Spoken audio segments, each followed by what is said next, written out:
Multi-universal stories could be a blessing or a curse. In the case of most of them, it's unfortunately the latter, but sometimes they actually succeed. Spider-Man Across the Spider-Verse makes it work, and it's because of how the characters and their problems is linked together with this story element. Unlike the MCU that does a pretty terrible job of explaining everything, the Spider-Verse doesn't feel complicated, rather logical. Of course, in the MCU, the multiverse itself is explored on a much larger, more complex scale, and I think that's part of the problem. It becomes impossible to comprehend the stakes, to tie the story of a few characters together with an endless amount of time and its many places. The point is that even if it's a superhero movie, it becomes too unreal. I'm gonna take everything from you. Like you took everything from me. In the case of Across the Spider-Verse, our protagonist is the central dilemma behind the adventure's problem, at least in the eyes of mostly everyone else. That Miles Morales is the unnatural Spider-Man, the mistake that begun this mess, and that it has to be fixed. It's a very powerful story with aspects like destiny as a driving point, and how you as a human being interpret it. From Miles' point of view, in that he won't accept the fixed path laid before him, that he wants to make his own, to save his loved ones.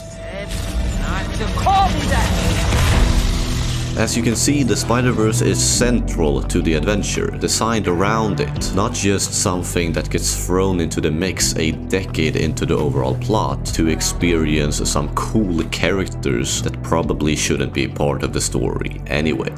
Hey. Hey. Rude to stare. On the topic of cameos, I think Across the Spider-Verse is an example of how to use them. They are all over the place, but never in a distracting and over-the-top way. They don't take away from the main story, and if you as a casual fan have a hard time understanding them all, it doesn't matter. But if you do, it adds another layer to an already epic film. Its attention to detail in everything the movie expresses, the cameos is one example of this, is just brilliant. And the combination of music, character design, and different animation styles is beyond awesome to witness. And then I looked at my uncle and... Let me guess. He died?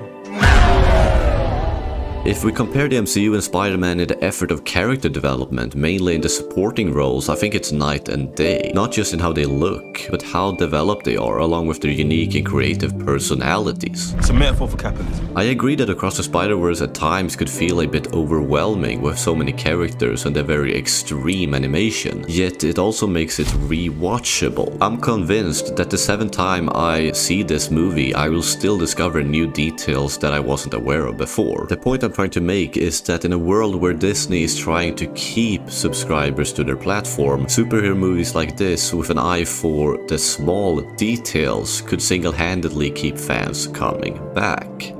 In every other universe, Gwen Stacy falls for Spider-Man. And in every other universe, it doesn't end well.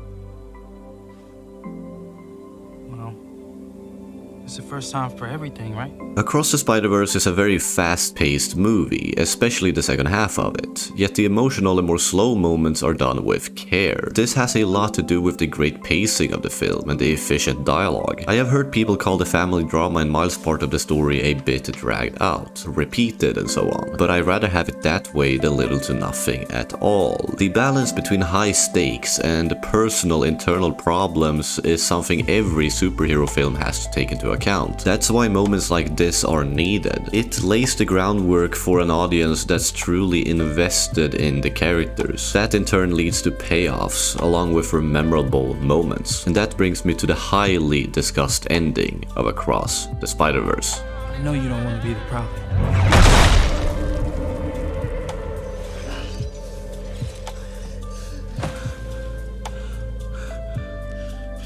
I'm not.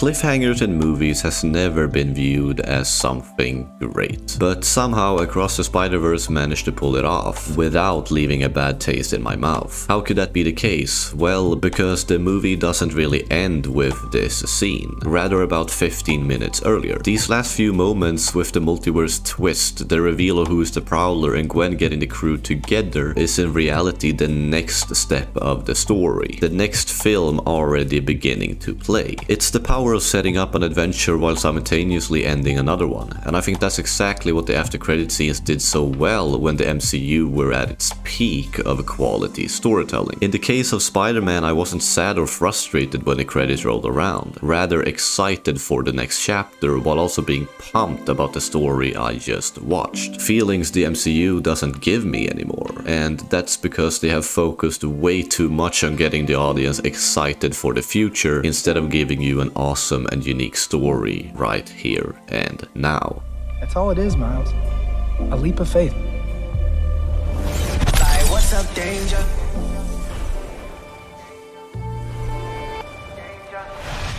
Like, what's up, danger? These two Spider-Man films are probably my favorite ones over the past few years. They are creative in ways I didn't even think was possible, gorgeous looking while telling a great story. I truly hope studios take notes while watching them, because this is the future of cinema. Let me know your thoughts regarding these films in the comment section below. Here you can watch another video of mine regarding the MCU. Thank you so much for stopping by, and I hope you will have a great day.